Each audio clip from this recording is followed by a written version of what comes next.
What is up, YouTube? MCool40. We have two more regional deck profiles from this weekend to dig into. Just got done taking a shower. What better way to rev it up with some more information? So, we're going to have more information on these deck profiles down below in the description. Please mosey on over there if you want to learn more about the events and things like that. So, we're going to be looking at a Paleo deck list, finishing 8th place out of Las Vegas. Particularly wanted to look at this because it's been a while since Paleos have actually, I would consider, having done anything anytime recently. And I think it's very important to see where the trends are currently going in this format. A lot of people are putting a lot of emphasis on Heavy Stormduster being a fantastic trap card. Even in his review of his regional event, he talked about how this card is such a blowout against True Draco. And you're also going to see it in the Trickstar Knightmare list that we're going to talk about here too. This card is super insane. It's almost like, pardon my water drinking, it took us a whole format to figure this shit out. And he did it. It worked out very beautifully for him. And I think we're going to be seeing this as a massive tech choice for the rest of the format. Just as a out to True Draco and out to Pendulum Magician and Scales being a fantastic card all the way around. So anyway, let's dig into this. Remember, this did finish top 8. I believe there was a Goki deck that won this regional. It was either that or it was Seattle that was one. But I do know that there is a Goki list out there somewhere. If you guys happen to come across it, please message it to me on the internet. I would love to be able to profile it and talk about it, because I think Gokis are one of the best decks available out there in the current format, just as explosive OTKs that nobody really knows about, besides, you know, Alter Ass. So, onwards to this. 2 Ash Blossom, triple Dupe Frog, 2 of our friend Eater of the Millions. Very interesting choice, act. I like what he was trying to do with Eater, honestly, as a potential card to remove things. He also even said in his deck profile that at the end of the day, he didn't want to play 3 of this. He honestly figured that playing 3 of this was bad. You don't want to remove your entire extra deck. You need those resources, honestly. Definitely something to keep in mind, though, when you're playing this deck. Eater of Millions was pretty much a powerhouse for him in a lot of matchups. You just have to decide, you know, which part of the chain you're going down to decide if, hey, you know, am I going to need these outs and things like 2 Ghost Ogre, pretty standard. He was talking about 2 Ash Blossom and 2 Ghost Ogre essentially being all he really needed for hand traps. Rodent Toad, the brick of the deck. Triple Swap Frog, essentially very standard here. Nothing really to say here. He did note that you can discard Turtle, especially summon Swap Frog, which was kind of cute in terms of like thinking about what you wanted to do with it. I definitely, I like what this thing can do in terms of multifunctionality. Spells only 2 Desires, triple Scapegoat, and 1 Upstart. Talked about 3 Desires is too much. You know the curse of drawing 3 of these. It happens oh so too damn much. 3 Scapegoat, also his win con. You're going to see this also in the Trickstar deck. This card is such a powerhouse when you draw it. You literally will blow your opponent the fuck out of the game. And it creates this. This card needs to get limited or something. Like this in the Knightmare format, it's so broken. 1 Upstart Goblin, pretty standard. Honestly, he said his spells were pretty straightforward.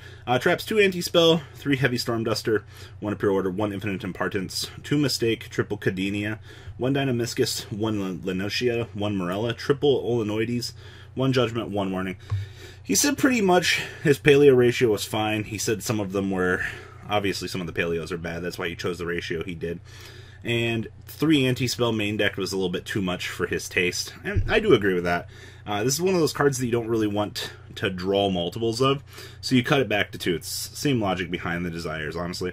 Also, Mistake was really fucking good for him. Actually shocked. Also, only playing 1 copy of Infinite Impartance. No real point to, I guess, playing more than that. Extra deck, 1 Proxy Dragon, 1 Miss Starboy, 1 Link Creebo, 2 Link Spider, 1 Phoenix, 1 Griffin, 1 Cerberus, 1 Borreload, triple Totally Awesome, 1 Centauria, 1 Opabinia, and 1 Almalicus. He said that, what was it? One of these 2 didn't come up a lot for him, which was fine. Totally Awesome was the best card in his extra deck.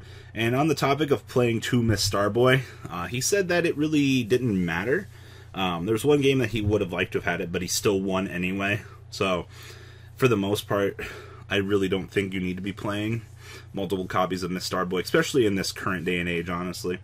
In the side deck, triple Lancia, 1 Gamma Seal, 1 Kumamungus, 1 Lightning Strike, 2 Zaphion, 1 Dark Hole, 1 Kaiju Slumber, 1 Raigeki, triple Dimensional Barrier, and 1 Evenly Matched. Lancia was the worst card in his side deck. He said if it could have been anything else, it would have been better. And I agree with that. Lancia, it's a good card, but at the end of the day, I mean, what does it really do for your matchups?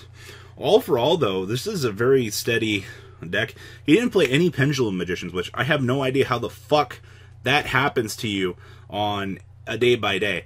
I mean, kudos to you for ignoring that deck all day in an event, you know. Seeing some success in this, perfectly fine, but that's a shocker, honestly. And then the next deck I have, we have Trickstars.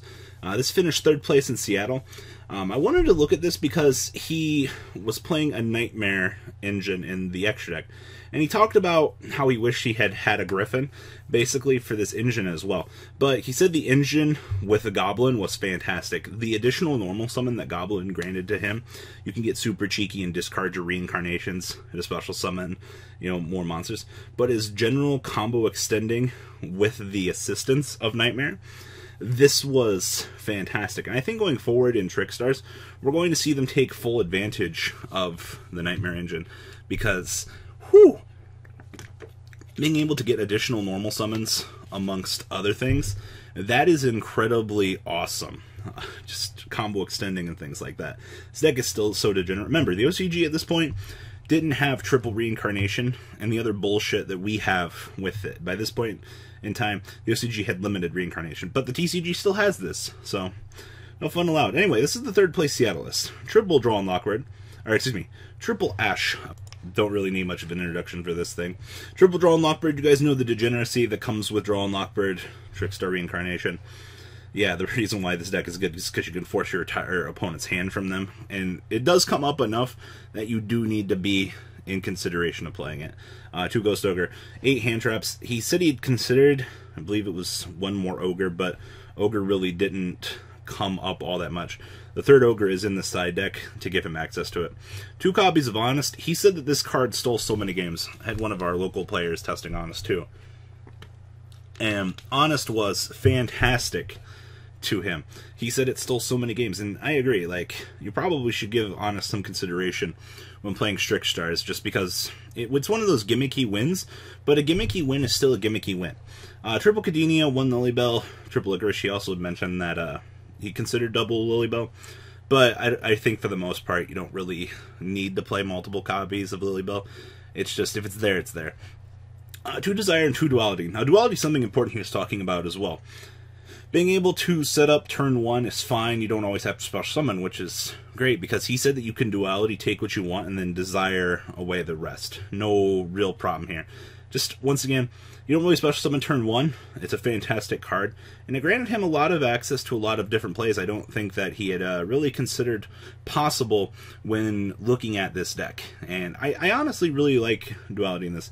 Some consideration to this. Triple Scapegoat, which we talked about, is broken. Triple Terraforming, and Triple Light Stage. And then the traps, 2 Blazing Mirror Force, 2 Heavy Storm Duster, 2 Strike, 2 Torrential, Triple Reincarnation. Once again, fantastic out to True Draco. No bullshit allowed in this format. The extra deck. 1 Air Clock Taker, 1 Holy Angel, 1 Proxy Dragon, 1 Mrs. Radiant, 2 Spider, 1 Unicorn, 1 Phoenix, 1 Goblin, 1 Cerberus, 1 Firewall, 1 Decode, 1 Boroman, 1 Akashik, and 1 Baguski. And then the side deck, we have a nice little Kaiju package in here of Gamma Seal, Radion, Thunder King, and the Slumber. He said he wished he had a smaller Kaiju to give his opponent most of the day. And that's something that you should consider when playing this package too. Just consider your Kaiju ratios you have to give to your opponent. And then the other Ghost Ogre, which we talked about. Triple Cult by the Grave. 1 Monster Reborn. Once again, he said this is for going second. You bring it in. If your opponent has something important, you just steal it from them. Triple Anti-Spell, 2 Barrier, and 1 Solemn Strike, wrapping this deck profile up. congrats, guys. It's really cool to see these decks evolving with the times, and even seeing Paleo once again. So tell me what you guys think about these decks down below in the comment section, please. I'd love to hear your guys' opinions, and I hope you guys have a good rest of your day. Deucerino. The ride never ends, guys. Make sure you enable those notifications to get the latest videos that are being posted on this channel. Make sure you guys check out VanCole40 for my Cardfight Vanguard channel. And join me and House of Champions on the Zodiac Duelist TV Twitch stream. We'll be interacting with our audiences. And please check out No Limit Gaming and LGTCG.com for the cheapest trading cards on the market. Thanks for watching, guys, and please have a good day.